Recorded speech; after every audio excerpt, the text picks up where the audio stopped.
Hi, I'm Bill. Welcome to CP Talks. As this season is called The Ripples, and we'll be diving into the effects of your choices and the people around you and how their decisions affect you as well. We hope you enjoy it and see value and gain value in it, and make sure to like and to follow, and we'll dive right in. Hey, thanks for joining with us today for week 8 of CP Talks, The Ripples. I'm joined here with Ange, and we're going to be diving into grief and all levels and all types. And thanks for joining with me today, Ange. Thanks for inviting me. I'm pretty excited to be part of this whole vlog podcast. I don't even know what we're calling it thing, but it's really super awesome. I've watched all of them. It's a good thing that you're doing, Bill. Well, I appreciate it. So I'd like to start off with a little bit of backstory of who you are and a little bit of Crosspoint and your journey up to this point now, if you could. Sure. So Crosspoint is my home. I've been here since the beginning. I moved back to Fayette County in 2010. I'd been away for college and then in ministry full-time for 5 years out east, south of Harrisburg. And I met Josh and Anne Marie doing young adults at our sister church, Faith Assembly, over in Uniontown. We actually led young adults together over there. And so when Josh was called to the pastorship over here, he said, "Hey, why don't you come be part of my team? You've got experience. Why not?" I said, "No, thank you. I am happy at Faith Assembly. I have friends there. I do not want to leave Uniontown." But God had another plan in store, and it actually kind of ties into what we're talking about. So the very first time that I knew that I was supposed to stay here, we had no team. Crosspoint looked nothing like what Crosspoint looks like now. There were racquetball courts in the lobby. There was one door at the front that was like super unwelcoming. It was super. it was very, very, very not super welcoming. Let's put it that way. And so literally, it was just me and Josh and Anne Marie and a handful of other people that were here, and the grass needed mowed, and there was no one to mow the grass.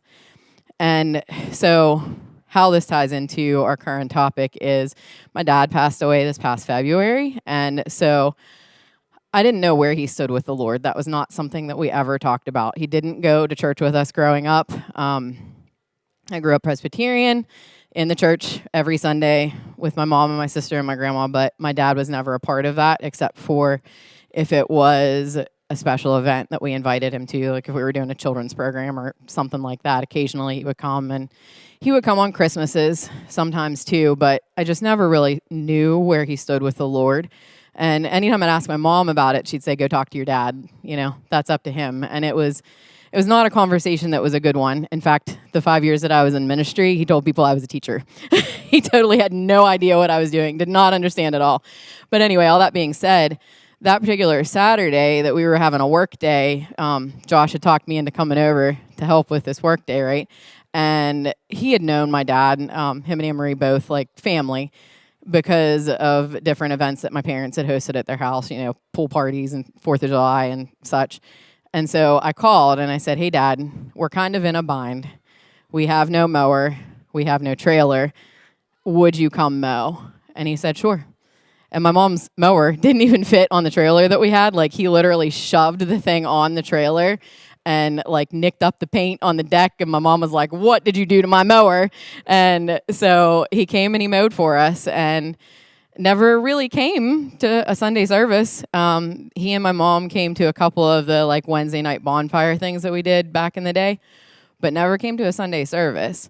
And he had met Andrew, Pastor Andrew, a couple of times too, and they had really connected. And so that was kind of what my hope for an in was. Like, all right, so he likes Josh, he likes Andrew, maybe he'll come to church. Maybe, please Jesus, just let him come to church because I want my dad to know the Lord.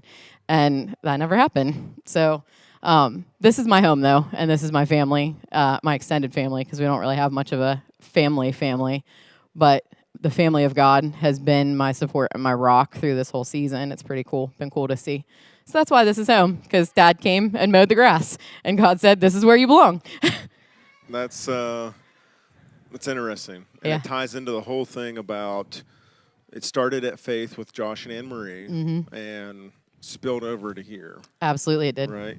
And I've heard several people make that same comment. And really that's what started this whole ripple Totally conversation. a ripple. Yeah, is that I was having a conversation with Josh and Paul Peter now about the ripple effect of Paul picking up youth kids on a van that he didn't even want to do. And one of those kids was Josh. And I know other people along the way have played a part in that.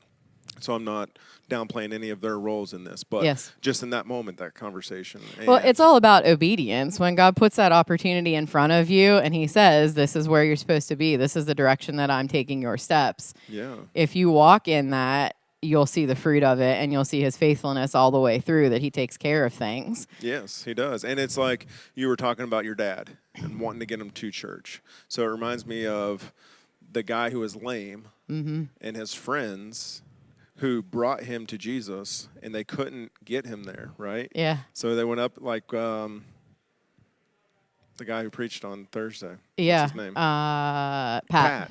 He mentioned about how they lowered him down in front of Jesus. Yes. And it's like, you don't do the saving or you don't do the work. But if you get them in front of that or get them to that point. Create the opportunity. Yeah. That's all that it's about, is creating the opportunity to, it may not be me that leads you to the Lord, but somebody that I introduce you to just might. It's all about the seeds and the connecting and the relationships and showing that it's less about me and more about Jesus. It's all about what Jesus can do to change your life. It has very little to do with me. Yes, yes. And that's what sort of makes us unique in a way here at Crosspoint is that we all have that uniqueness and we all fit together like the body, right? Yes. And so... yeah, I'd like to dive into grief. Okay. And whenever you hear the word grief, what does that mean to you?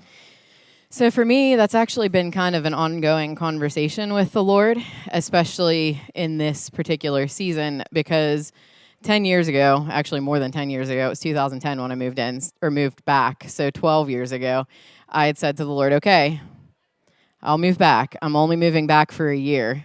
And then I'm going back to Franklin County where my best friend lives and where my church is and where I have found my faith in you, God. Like, I don't want to be in Fayette County. I don't want to move back in with my parents after I've been out on my own providing for myself for 10 years. And, you know, he just was so faithful in that, because here we are 12 years later, and the family that I have here at Crosspoint and in Fayette County, I would not have met had I not stayed and been obedient. Because let me tell you, moving back to Fayette County from Chambersburg was like very, very painful. My best friend out there actually said to me, you know, if I did not know that it was the Lord calling you to move back home, I don't know why. I don't know why he's saying, like, not saying like, I'll provide you for you here and your ministry here and keep you here. I don't know why he's saying move back home. But it's what he's saying, and it's painful for me too, but it's what you have to do. And so what I've been wrestling through with the Lord like past 6-8 months maybe is what it means to grieve well the things that haven't happened in our life. So it's not just grief when it comes to, my dad passed away in February, but it's looking at grief as mourning the things that haven't gone the way that I planned. That's good. You know, I have a degree in English secondary education. I would have thought by now I'd be a teacher with an established career, with a husband, out on my own, doing my own thing, you know, the American dream or whatever it is, but that's not what God had for me. Yeah. You know, I've had multiple jobs since I've moved home, but he's always provided and met my every need because I've put him first. Yeah. But what he said to me is, you know, you have to grieve that period of your life and release what you have not gotten back. Oh, wow. You know, because I really wanted to move back to Chambersburg. My best friend will tell you, we talk about it. She'll still ask me sometimes, when you coming home? Yeah. When you moving back? And it hasn't been in the cards. And I believe part of that was just a restoration of relationship with my parents too. I love my mom and dad dearly, both of them, but we had always had a bit of a strained relationship. I went away to college where they didn't want me to go away to college. I went to work in Chambersburg 3 hours away when they didn't want me to go into missions work. When I moved away from Fayette County to go to college, I said I was never coming back for multiple reasons, family being one of them. And I love them, and I own that now, and they know that. They know that it was hard. But God has restored those relationships, and it's been cool to see, Yeah. because I didn't come home. Literally, when I was in college, there was no coming home. If I could go on a spring break trip, if I could stay with a friend over Christmas, I was not coming back to Fayette County ever. And God has totally redeemed that and restored it. It's kind of crazy how He works in those ways, Yeah. Yeah. So something you said there, grieve well, right? And I think that's something, including myself, I don't do very well at all. Yeah, it's hard. To be honest with you, it's more like, and most people would probably say this, is instead of grieving, they suppress. Yes, right? absolutely. And they think that they're grieving because, I'm just not talking about it, or I've worked through that, or I've dealt with that. And the problem is suppression just leaves to later Explosions. emotional just train wrecks. Absolutely. Because usually in your weakest moments or in your lowest times, that's whenever those things creep back up. And like Josh was saying, conversation with a killer happens. Right? And that's whenever it hits you at your weakest.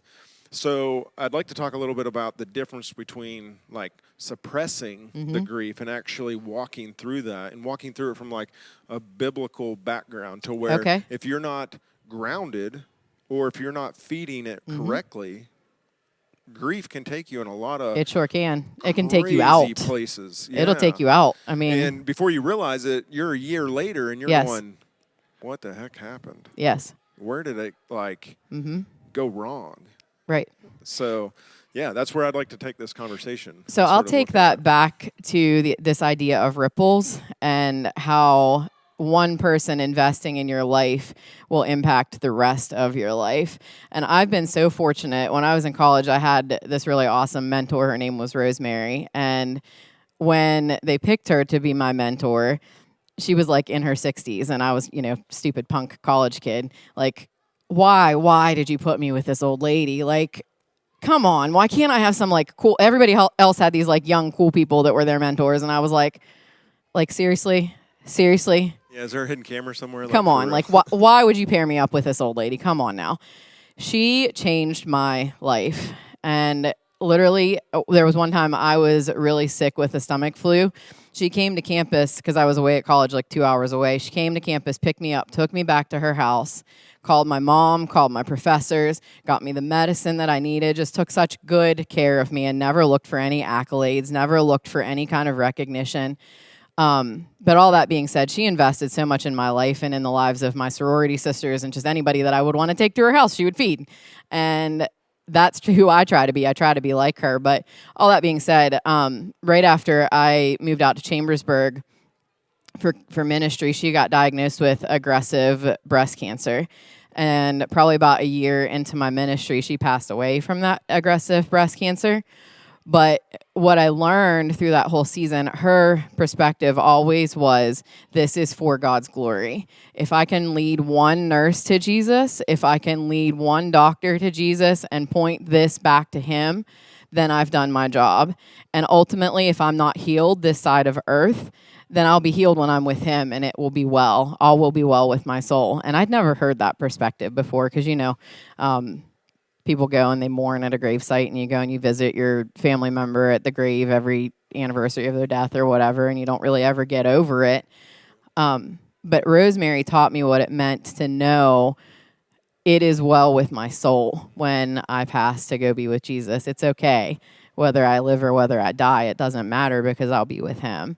And so that moving forward helped me to know how to better deal with other deaths that I face. So her husband just died. I think might be 2 years now. I would have to look at the dates because, years run together.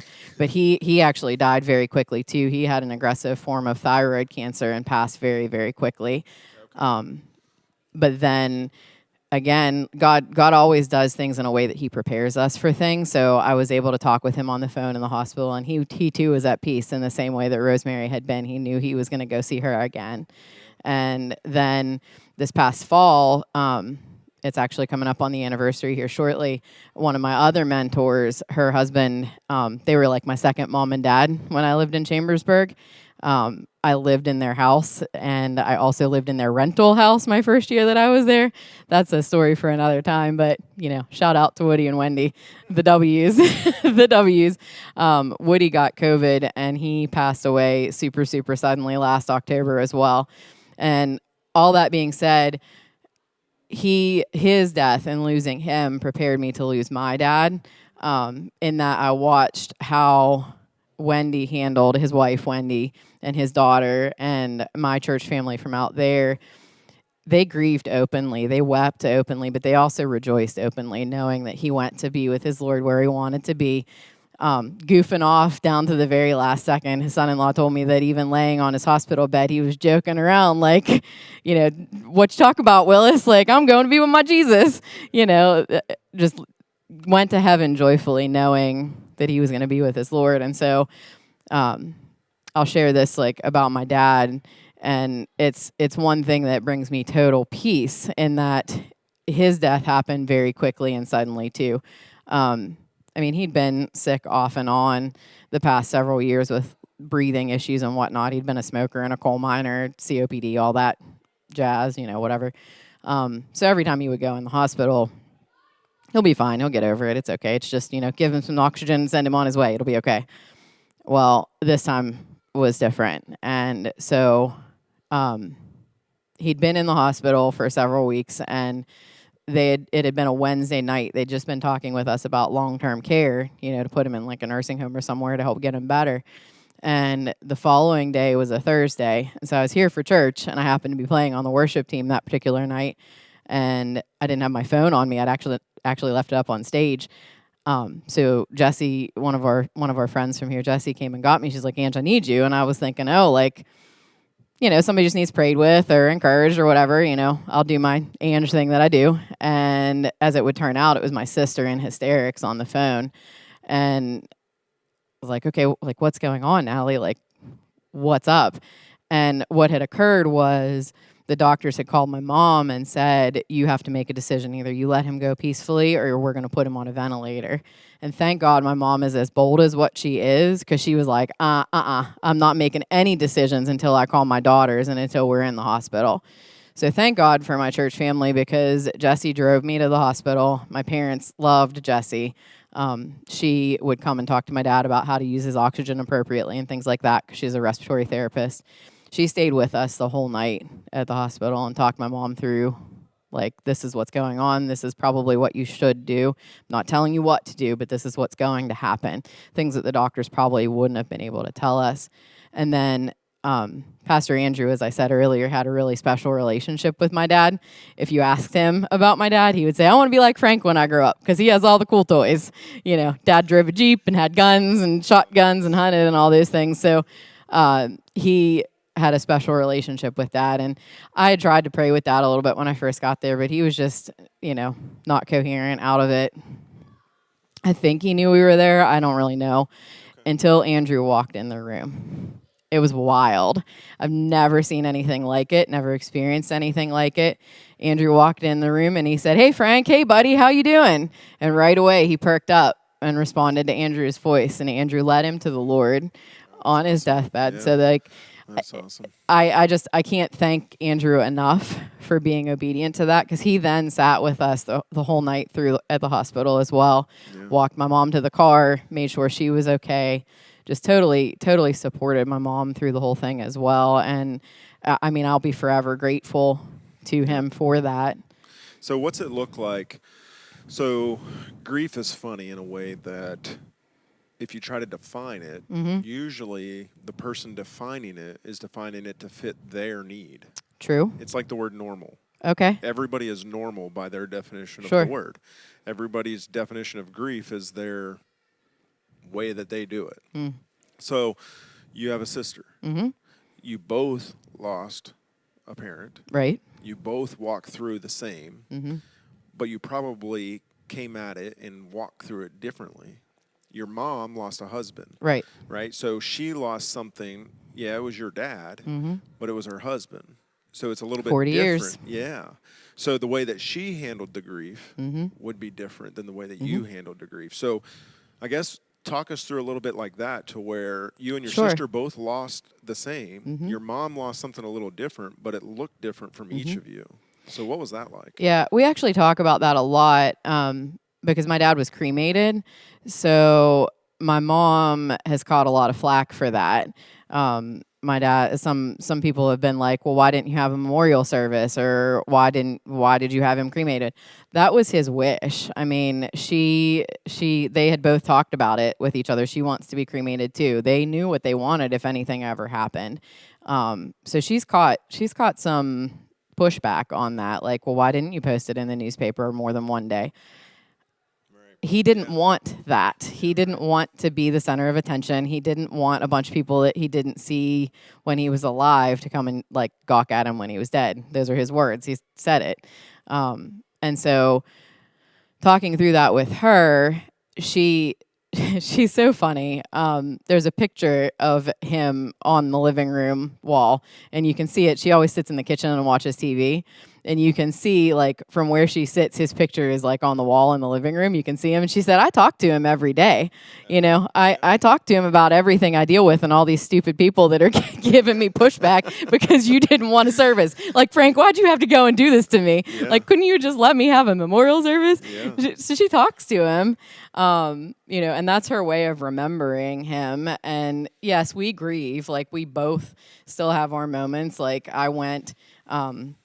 and tried to go fishing without Dad and realized how much Dad did for me before when I was with him. Terrible fisherman. If anybody wants to take me fishing, great. Don't take me on my own. It's a bad idea.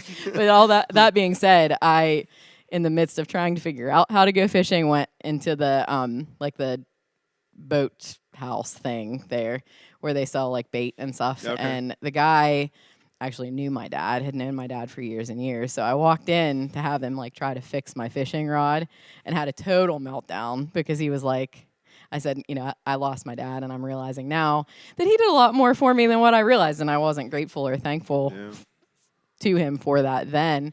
Total meltdown. So it happens. Yeah. But it's a matter of reminding myself that I know where he sits now. I know that he is with Jesus. I know that he's with his mom and dad, which he had lost his parents when he was 17 and 19.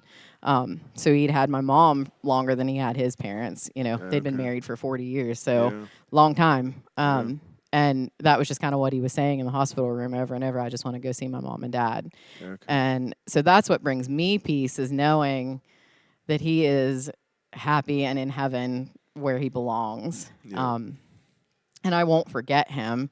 And for me too, and I know for my mom, the community that we're surrounded with has been key.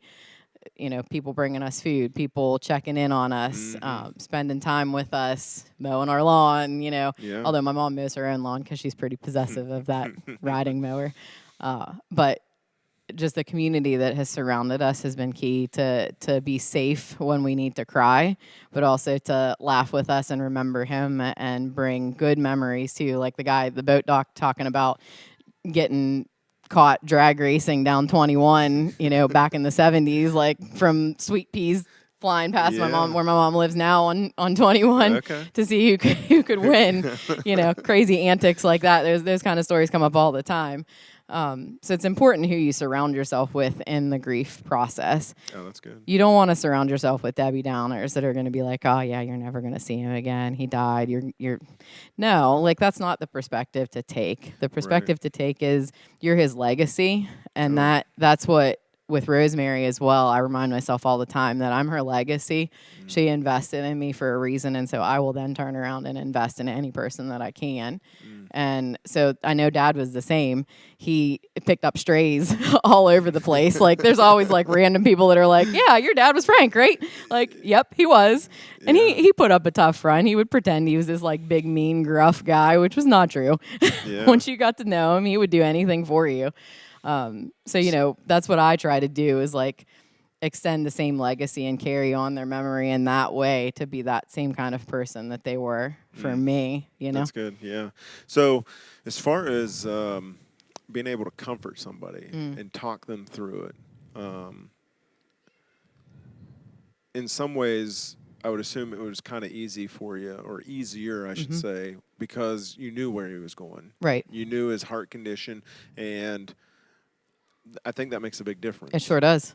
And also, I think having the ability to sort of have a little bit of closure Right. versus car accident suddenly happening, Right. and the last You thing don't you know. said to each other may have not have been kind. Right. Because I've talked to those kind of people too, to where now they're living with regrets on top of grief. Right. And so, does it make it easier knowing, I would assume, knowing that he's going to heaven or knowing that he's right with the Lord? Absolutely, it does, for sure. I mean, I know that that's what brings me peace, is knowing that Yeah. he knew the Lord. But for those kind of scenarios, and, you know, every situation is different. Like, I know you lost your mother-in-law about 2 Yeah. weeks after I lost my dad. So your wife and I have spent a good bit of time talking through, like, what does this look like? You know, now that you lost a mom and I lost a dad, like, Right. going forward, what does this look like? Everybody's situation is different. And I think that the thing to take into consideration with how to comfort someone is words aren't enough, but presence is. That's good. So presence is everything. If they want you to just go to the grocery store with them so that when they see, I don't know, box of Oreo cookies on the shelf that were their dad's favorite thing and they lose it in the grocery aisle, you're there to stand with them and be strong. Or whether it's, let's go see a movie so I don't have to think about anything at all. Or whether it's, let's sit at the house and cry because I just need to cry. Whatever it is, even if it's just silence, like sometimes it's just nice to have somebody there. Whatever that person's need is, take yourself out of the equation and put them first and listen and observe and pay attention, because there will be needs that they don't even realize they need met. I know, like for my mom, my aunt brings her vegetable soup like all the time now. And because it's hard. She's one person. She's cooked for her and my dad for 40 years. Right. So how do you cook for one person? And so my aunt will bring her vegetable soup when she makes this big pot of vegetable soup. And like, that's been just such a blessing to my mom. So, you know, things that you don't even think about, it's more about paying attention than it is about, you know, oh, I'm so sorry for your loss. Like, great. That's great. I'm glad that you're sorry for my loss, but words don't cover it. So usually when I am with someone who has lost someone, it's usually like, I'm here if you need me. Whatever I can do for you, I'm here. I know that I don't know what you're going through, but I'm here if you need me. Yeah. And that's what matters. Yeah, because I sometimes wonder, like, you hear people say, like, well, he's in a better place or she's in a better place. And it's like, yeah, I can't argue that. Right. But to say that being here with me or with her family or with his family Right. wasn't a good place, you know what I mean? Right. And it's like, sometimes words that you think are being comforting or that you're trying to just be polite and nice, it's like, Can make those it are the worse. very things that make it worse. Absolutely. And I would just caution people to just sort of take a moment to really think about what they're saying in moments Right. like that, because Right. ugh. Well, and I think about, you know, I've had a couple of friends that have lost infants at, you know, my best friend lost a baby at 5 months. There's no explanation for that. No words that you can say are going to make it okay that you lost a baby at 5 months. No, So it's not okay to say, oh, well, God just needed another angel in heaven. Like, no, cut it out. Don't say stuff like that to people. It does more damage than it does good. So if you're going to say anything at all, think about it before it comes out of your mouth, because it can really do a lot of damage and be very hurtful. Yeah, because you also get the, well, why would God do that? Yeah. I don't have answers. I don't know. The only thing I can tell you is you personally have to dive into your Bible. Exactly. And figure that out yourself and find that peace on your own. Right. Because I don't think anybody could really give you an Right. answer to why God does anything. Because he didn't give us that. No. He did not give us the why he does everything in that book. And we couldn't handle it. I don't think we would want to know all the whys. To be honest, I don't think so either. That would almost be like knowing the day that you're going to die. Yes. Why? I wouldn't want to know that. No, not at all. Because all I would do is just sit around and just think about that. Right. Like, oh, it's coming. Yeah. It's coming. What can I do? Because it's coming. No, and I don't think that's what God would have. I think too, because you ask about what do you say to someone who loses someone, and the last conversation that they had was not kind. Yes. I think, like, for me, when I speak with people who are in that kind of a scenario, it's more remember what your relationship was. And that last moment is not a defining moment because we're human. Yeah. And Right. did that person know that you love them? Absolutely. From the get-go, one moment doesn't define an entire lifetime, and that person wouldn't want you to live with regrets and live heavy with that for the rest of your life. That's good. Because you ended it on a bad note and then something bad happened. That's not what God would have, and that's not what that person would have, because that's a burden that we're not meant to bear or to carry. Right. So, scripturally, what scriptures did you hold on to as you were walking through this that were sort of like your beacon or your true north to say, hey, sure, this is where I'm supposed to be. This is what the direction that I'm heading, and that's what kept you. So a couple of things in that. One, I will beacon back to or hearken back to Rosemary. Her life verse was from Nehemiah 8:10, where it says, "The joy of the Lord is my strength." And so I hung on to that quite a bit. Like, okay, so the joy of the Lord is my strength. I can get through this because the joy of the Lord is my strength. The other thing is worship has been so integral for me, and so many of the songs that we sing have scripture integrated into them. And what I would encourage people to do is to pay attention to that, because what we're listening to matters. If I'd have gone and listened to something that, was some sad country song that had nothing to do with Jesus, then I probably would have stayed sad and depressed. But listening to things that point my focus back to Jesus is what did it for me. Specifically in that season, we had just started singing that song "Same God" by Elevation. And I can't even tell you. It was wild because I think that was only the first or second time we had done it at Crosspoint that Thursday night when I lost Dad, and so it was really, oh God, my God, I need you. Oh God, my God, I need you now. The entire time, the drive to the hospital, sitting in the hospital room, that's what was playing through in my mind. And God is just so kind. If you don't walk away from anything else with this conversation, God sees you. He cares about every single hair on your head, down to the smallest detail. And I know that because I've seen him speak into my life in that way, down to the point where I was hanging out at Leckenby's, Tara and Dylan Leckenby's house the day after Dad passed, because I just didn't have anywhere else to go, and I didn't want to be any place where I had to be answering questions. Didn't want to have to be, just wanted to be still and be silent and be safe. And they're a safe space for me, and I can go there and just chill and sit on the couch. And their middle, Eli, who is my little buddy, he'll tell you I'm his best friend if you ask him. And so I'm sitting on the couch at their house, and it's so surreal. And this song will always hold a special place in my heart. Little guy walked up to me, unprompted, totally unprompted. And mind you, Tara is a worship leader, so there's always worship on in their house too. She's always singing with them. He walks up to me and he starts singing, "Oh God, my God, I need you. Oh God, my God, I need you now." And he says, "Come on, Ange, you sing too." And I about died. I was like, Jesus, you literally know every last thing that I need. Because I would have sat there and cried probably all day. Yeah. And, just to have the little guy, he's 3.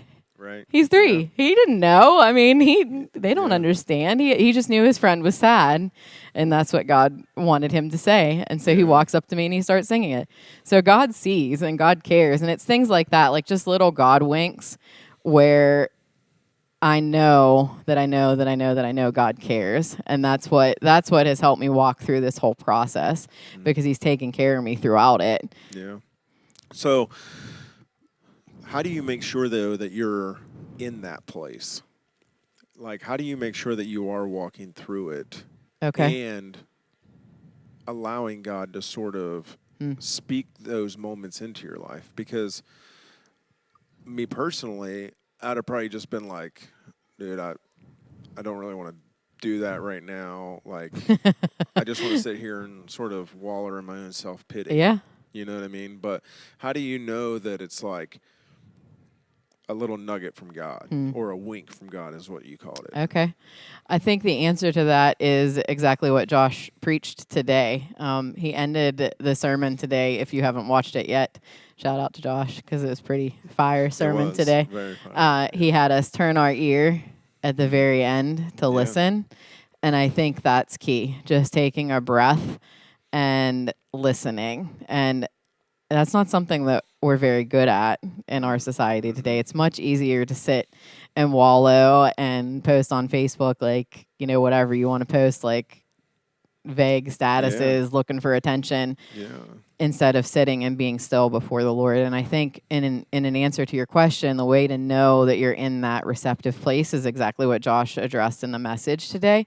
You have to be in the Word, and you have to know God's voice, and to be able to distinguish between the enemy and the lies that he would speak, and the things that come directly from God. Like, I'm your strength and your shield. I'm your peace. I'm with you wherever you go. You're not in this alone.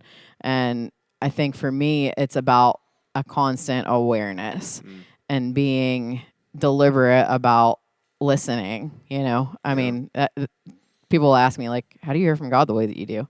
Listen, and not to say that there's seasons where I haven't listened, because there's times when you just don't want to. You're right. But listening is what does it, and letting God just speak to you in whatever season you're in, because he wants to be in relationship with you.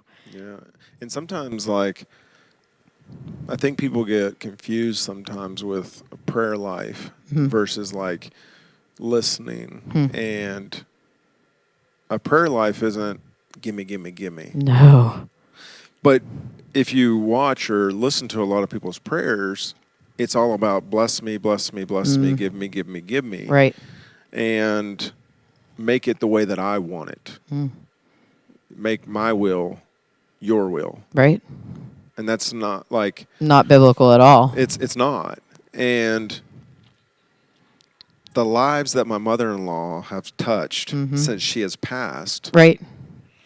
I don't know if those same people would have been touched the way that they were. Right. And the same could be said probably about your family. Right? And it's like, things have to happen sometimes to allow other seeds to take root or to grow. Absolutely.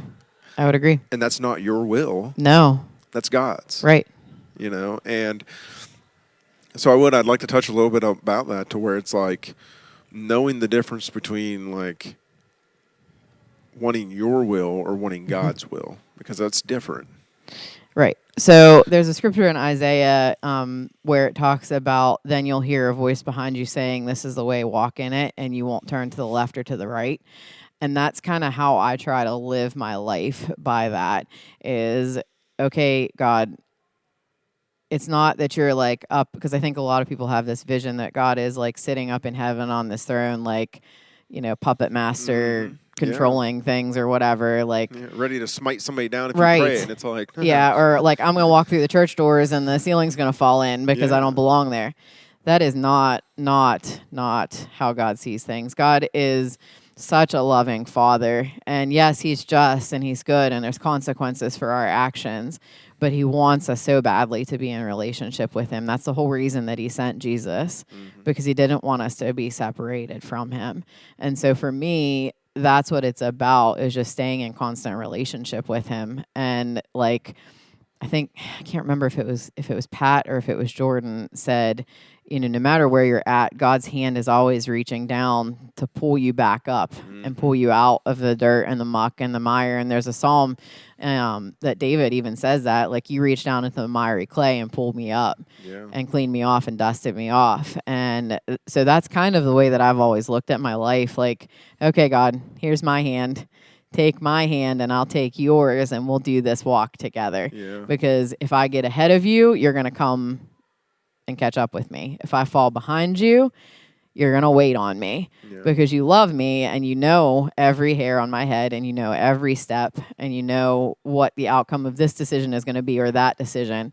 And for me, it's about that constant relationship with him, because if you think about it, a husband or a wife relationship or a best friend relationship, if you're not in conversation and not spending time talking to each other, your relationship isn't going to grow. Yeah, right. And it's the same way with God. He just wants to be your friend. He wants Yeah. to be your papa. He wants you to have the intimacy with him that you can just climb up into his lap and like let him give you a big hug when you need Yeah. it, you know? Yeah. And for him to know him well enough that when he corrects you, when you're out of line, that it's not like, you're going to go straight to hell because you just did a great big sin. It's, Right. all right, my child. Yes. Like, let's not do that again. Like, was that a good decision? Probably not. Let's not do it again. Yeah. You know, and that's kind of how God and I talk. Like, I'm sorry, Jesus, that was probably not a real good idea what I just did. Yeah. And it's okay because he's like, all right, yeah, like we gonna do it again? No. Right. Yeah. You know. Yeah, so consistency. Mm-hmm. Being consistent during those moments with attendance to church. Right. Reading your Bible. Mm-hmm. Worship songs, those kind of things. Because any one of those, you take it out, and now all of a sudden it's like a wheel that you just removed one of the spokes. It becomes wobbly or it becomes flat on one side, right? So if you replace your worship, like you said, with country music or rock and roll or something, Right. it drives your feelings and your emotions to a different place.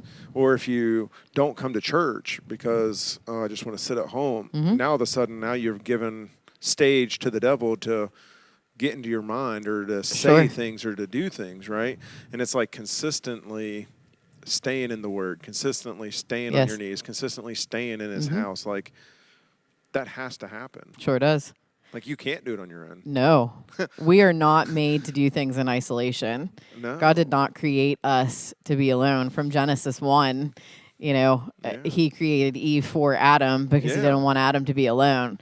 So as a human being, we are not meant to be isolated and by ourselves. And that's the devil's playground right there. Oh, yeah. And I think grief can drive us to do that a lot of times. Like, I'm just going to sit at my house and stew. Yeah, because you think like, well, nobody knows how I feel. Right. Nobody's been in the same place as me. Maybe they didn't lose your dad. Right. But they have lost a parent, or they have lost a spouse, or they have lost, in some ways, like your mentors are almost like your spiritual moms and dads. Right, correct. Right? So you have walked through sort of, maybe not biologically, but you've walked through what it's like to spiritually lose a mom of the faith. Absolutely. Or a dad of the faith. You know what I mean? To where those are just as much a parent role in people's lives than what sometimes real parents are. For sure. Because they are walking through that journey with you, right? And teaching you how to face things in life with a faith perspective. Yeah, because I do. I think that there's almost like a lost art. Like Josh was giving some statistics today about the way people read or the literacy of Bible. And it's like drastically going down because everybody wants a Facebook post or a bumper sticker. Quick answer. Yeah, to where it's like, that's not the way it works. Like, you have to sort of go through the process, and grief is one of those. And it could be a grief over a pet, a parent, a job. Right. Like, it could be grief over any of those It sure things. could. A friendship, a dream that you had that's not coming to fruition, anything. Yeah. But taking those things back to the Lord, what's been key for me and what He's been teaching me in this season is just continually taking it back to Him. Like, okay, here's my open hand. I'm surrendering this thing to you, knowing that your plans and the plan that you have for me is so much better than anything that I could ever ask for or imagine. So that's another scripture that I've hung on to. It's out of Ephesians. It talks about how God is always going to do above and beyond what we could ever ask for or imagine, because He loves us so much. Yeah. And so that's the only thing that I can cling to. Like, okay, God, you see the big picture. I only see one puzzle piece. You can see the whole completed puzzle. I can only see one. Yeah. And trusting and knowing that He'll work all those things together for my good because He can see the whole thing. Yeah.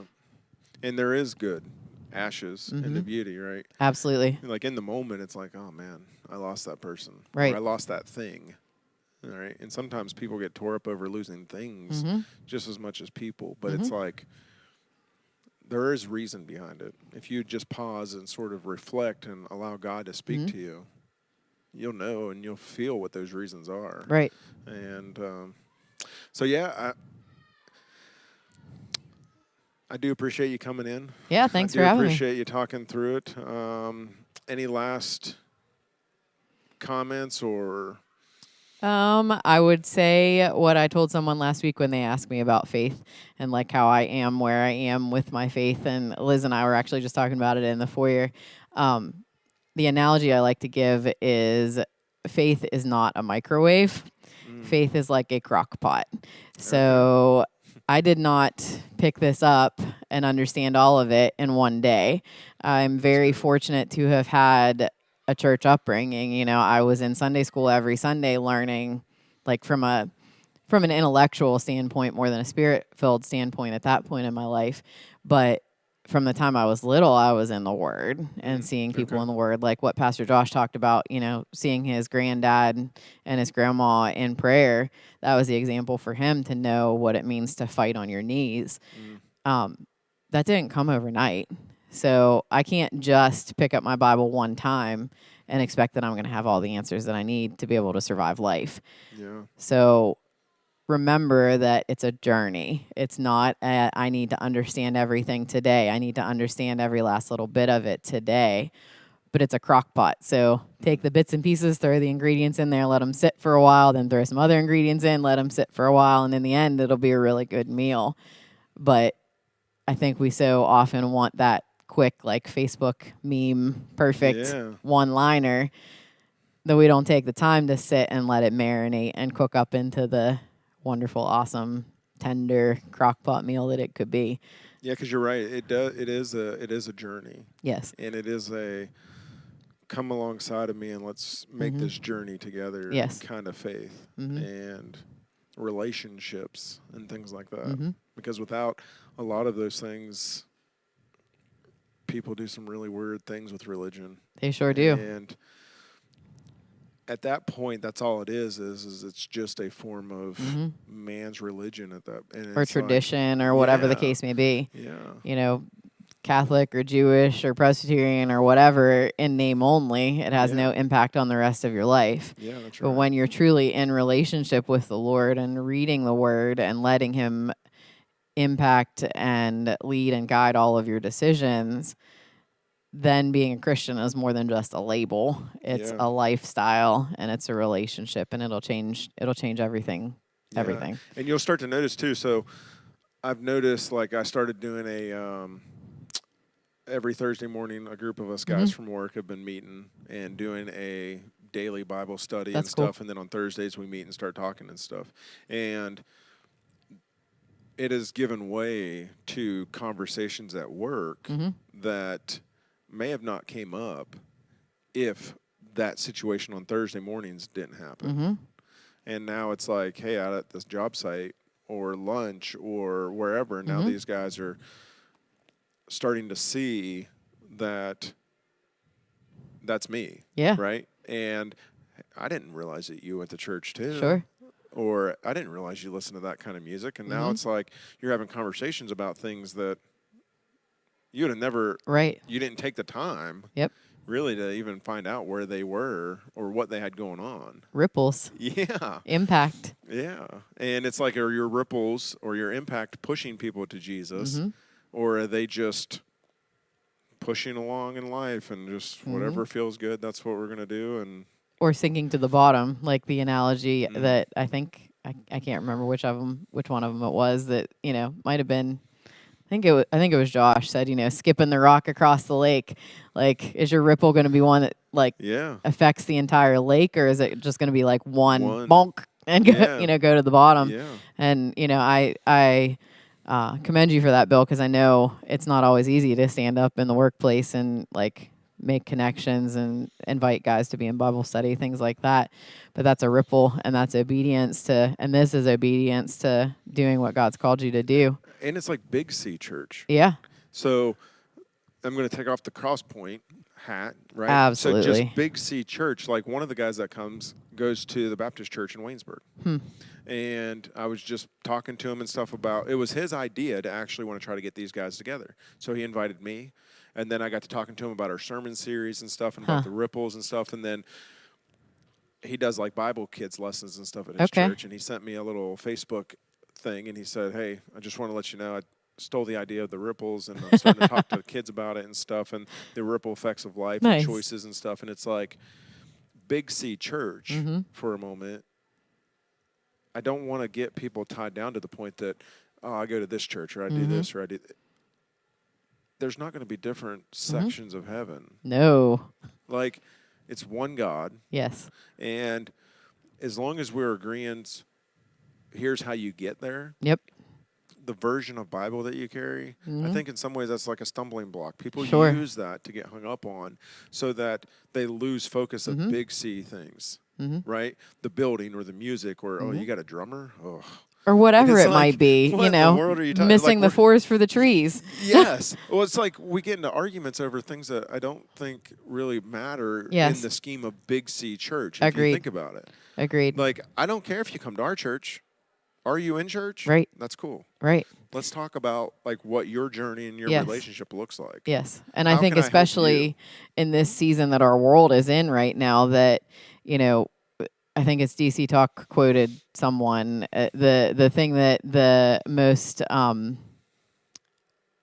unbelieving world finds most unbelievable is a Christian who walks out the door and denies Christ by their lifestyle, you know. Man. And like if we're disunified in the church, how are we going to get and reach anyone for Jesus that sees us divided amongst each other, you know? Missing the forest for the trees. Like, as long as you're in your Bible, read your Bible, because that's how you're going to know God. And then we can pursue God and ask good questions together. Okay, like, well, why do you read this version? Why do you read that version? Why do you read this scripture that way versus this way? What does that mean? Instead of just putting it on the shelf and letting it, you know, collect dust, we have to be unified in it. Yeah, I don't want to. All right, let's just agree to disagree. I like this version, you like that version. That's awesome. But let's have a healthy conversation on why you see it that way, why I see it this way. And as long as we're pushing people towards Jesus, why does it? Because if we're not unified, then like what's going to be appealing to them at all, to anyone who doesn't know the Lord? I think it's the biggest scheme of the devil, right? Yes. Is to get people so confused and hung up, even within their own body here. Right. You'll catch those conversations and see, and it's like, are you really arguing over that right now? like, oh, wait, let's check ourselves for a second. Or at least go into a private place and do it. Right. You know what I mean? Because you're literally just being a stumbling block at this point. Yes. And, I mean, sorry, I didn't mean to. It's okay. That was a complete. Nope, it's all right. It's a shout out. It's a shout out to our current sermon series. Yes, Conversations with a Killer. Yes, Conversations with a Killer, because that's exactly what it is. Those little things in our mind that trip us up. Yes, and you dwell on it. Yes, and it just eats at you from the inside. And it's not killing anybody else but yourself. Exactly. And before you know it, you're not in church. You're not in community. And you're walking away from the Lord. Yes. So bringing that back around to grief, don't let it do that. Yeah, because what'll happen, though, is like I've seen it even with people in my own family. They'll get to that point in life to where it's like they slip back into addiction because they've walked away from it for so long. And now in that weakest moment, they get overwhelmed with something that they suppressed rather than healthily, if that's a word, working through that or journeying through that they don't know how to handle those emotions because they have slowly walked away from the faith or slowly quit reading their Bible and next thing you know, it's like, bam. Like, oh, I'm sad, so I'm just going to go drink for a while and like try to make it go away. Yeah, and that's not a healthy way to deal with it at all. The world writes it off as justifiable. Yeah. Oh, you're sad. It's okay. Yeah. But then, like you said, it's a pinky toe into the deep end that then you fall into and drown, you know? And disclaimer, you can't handle it. No, not at all. Not by yourself. You don't know the monster that you have inside of you. And if you continue to feed that monster, he will become stronger than you. And that's what I tell my kids all the time. I tell Micah that about snuff or drinking or smoking. I said, buddy, you don't know the person that you are with it until you do it. Right. I said, but the problem is you don't know if you can stop that person. I said, so if you never introduce that person to it. So why invite it in? Yeah. So if you never make that choice to do it, then you don't know who that person. Like I know who I am with alcohol, and it is not absolutely. Good. So I know that I can't socially do it. I can't, let's just have one with a meal. I'm not that person. Doesn't work that way. I'm not that. So for me, it's absolute none. And maybe there's people out there, and again, I'm not condoning calling or anybody judging out or condoning anything, it or right. anything like that. But there's people out there that can socially do it, right? And they can get away with it. Sure. One is enough. One's fine. I'm not that person. So the monster inside of me that is developed because of that, I have to stay away from it. Again, to point back to today's sermon, Josh referenced the scripture that says everything is permissible, but not everything is beneficial. And that comes out of, I think, 2 Corinthians. Paul's talking about that, where, they've been told that I think it was Peter had a vision, and and Jesus told him it was okay for him to eat like pork and things like that.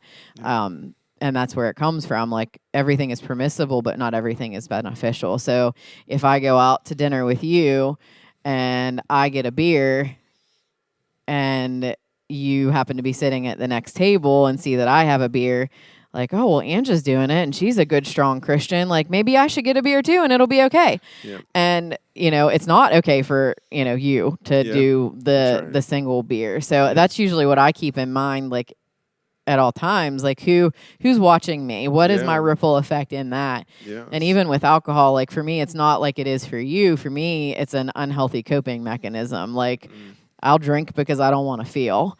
And I've never been drunk to the point where I was out of control or anything like that. Never blacked out. But it's to the point where, I don't have to feel emotions because I'm drinking. Like, I don't have to think. It stops the thinking. Yeah. And so I have to be, if I am going to have a single beer or a glass of wine or whatever the case may be, what is my motive behind drinking this? Like, am I having a glass of beer because I'm with my friends that like try different craft beers?